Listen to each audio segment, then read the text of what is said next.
Hi everyone, my name is Pieta Valentine. I've written 2 books, The Resident's Voice from a Dementia Unit and The Resident's Rise from a Dementia Unit. Today's session is on assessing anxiety levels. Very important because anxiety is so often the predominant emotion for people in dementia facilities. So once again, explaining that with anxiety, so you've got an analogue scale of 0 to 10. 0 is the lowest, 10 is the highest. So for low level anxiety, it's between 0 and 3. Moderate level anxiety, between 3 and 7. High level anxiety, 7 to 10. So with low level anxiety, it's there some of the time, you know, maybe an hour or 2 a day, but it can be turned around, or maybe even 3 hours a day, and it's low level, but it can be turned around with effort with all parties. Moderate level anxiety, when it starts to creep up and it's more intense, the anxiety, you can see it in the expression, the face, the features, the clenched jaw, the sore, tight neck, you know, yeah, when someone's anxious, it's like, you know, that fight-flight response, you can see it cranking up. Not as bad as anger, that's like fury, isn't it? When they go red and it's, you know, that's a bit more extreme. But anxiety definitely gets the cortisol going, doesn't it? Stress. So moderate level is when it's, yeah, between 3 to 7, and it can creep up quite quickly, especially when it gets to about 5. You have to be careful because it can really sort of ratchet up quite fast, especially in a dementia unit, you know. The reason being that everything in a dementia unit, it can get so extreme so quickly with fighting and screaming and, you know, battling each other. Not all the time, but, you know, it's quite common if there's, especially if the unit's unsettled. So you can imagine what that does to your stress levels, you know. If you're already stressed and then you've got, you know, all that going on, it just, you know, raises it so quickly. I mean, in our home, we don't have people screaming and shouting and carrying on. Most of us don't. But when you're in a dementia unit, you know, even if you come from a calm, quiet home and now you're exposed to this, really, honestly, what the people have to cope with, honestly. That's why they deserve so much help from us, really, with what they have to put up with, you know. I mean, you know, relatives put people in care and, oh, mum's cared for now, everything's fine, she's looked after beautifully.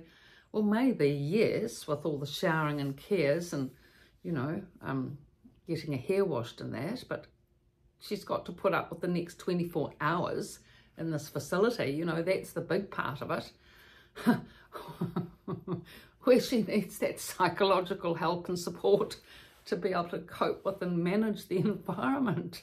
And unless you spend time in these environments, you don't actually know what your mother's having to put up with. You just come in for 10 minutes and it's all at a quiet time and you're not exposed to it. You can think that, oh yeah, mum's living in a peaceful place now, it's all looked after, no problems, and no. I mean, just sit in there for 24 hours and you'll have a good overview of what goes on. Okay, so back to moderate level anxiety. So I'll just give you one example. Again, this one woman, she was eloquent, elegant, a school teacher, really anxious.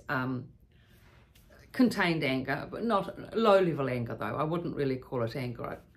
Definitely anxiety was the predominant emotion. And when you're assessing these emotions, go with the predominant emotion, because okay, there might be a bit of anger, there might be a bit of something else, but if you work on the predominant emotion, then you'll find the other emotions will settle with it. So this lady had, you know, anxiety of about 6 out of 10, quite anxious.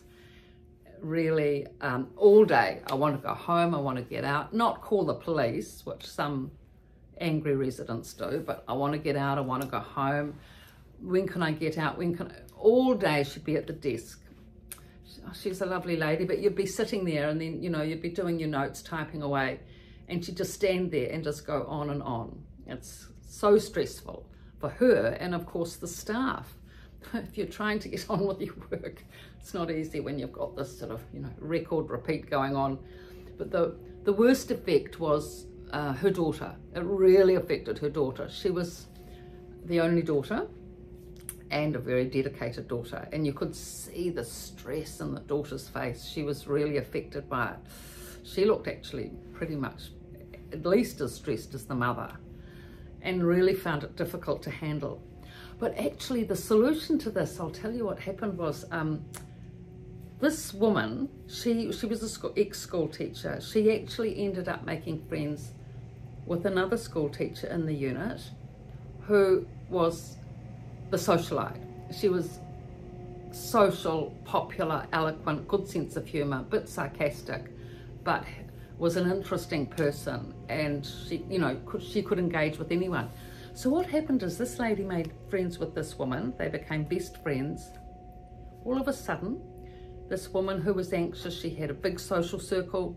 She had a, you know, an interesting friend. She had conversation. You know, she went to the workshops. She started reading. She became engaged in the community. And her anxiety absolutely faded right out. That was actually a really big example of a huge improvement.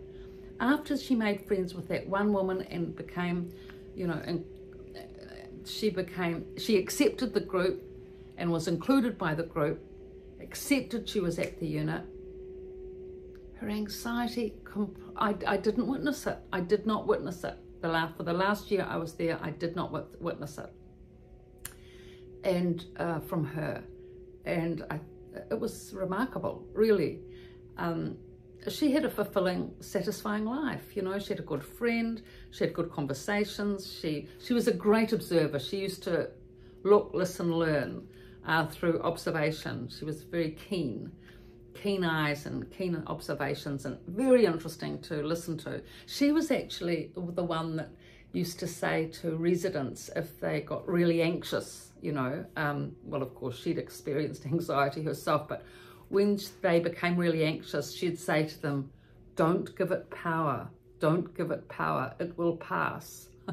And I thought that was the most remarkable piece of advice, and she really soothed the other anxious residents down with that advice. And it's actually, when residents can support and help other residents, it's far more powerful than if it comes from staff or even relatives. Actually, you know, relatives are the, you know, are the next best thing to staff. I mean, it's better coming from relatives than staff, but if a resident can say something like, don't give it power, especially when it's an anxious state, it really has impact. So this is an example of a woman going right down from, you know, the high end of moderate anxiety right down to low through friendship, engagement, group interaction, and accepting that she's in the community. So, I mean, it's different for everyone how you can de-escalate them, you see. But for this woman, it worked completely. And I didn't observe anxiety from her, you know, after that anyway. So that's just one example of moderate level anxiety going right down. In terms of low level anxiety and it going to low level anxiety, I've got two examples of that. I've actually seen the times ticked along fast here, so I might just do the next video on that. So this one can be moderate to low anxiety, and the next one can be, oh, actually it was moderate to no anxiety, wasn't it? Oh, okay, gosh, all sort of teasers out. And the next two are low level anxiety to no level anxiety with the stress of noise, and that's actually a really big point. So I'll do that with the next video. So thank you for your likes and your subscribing and interest.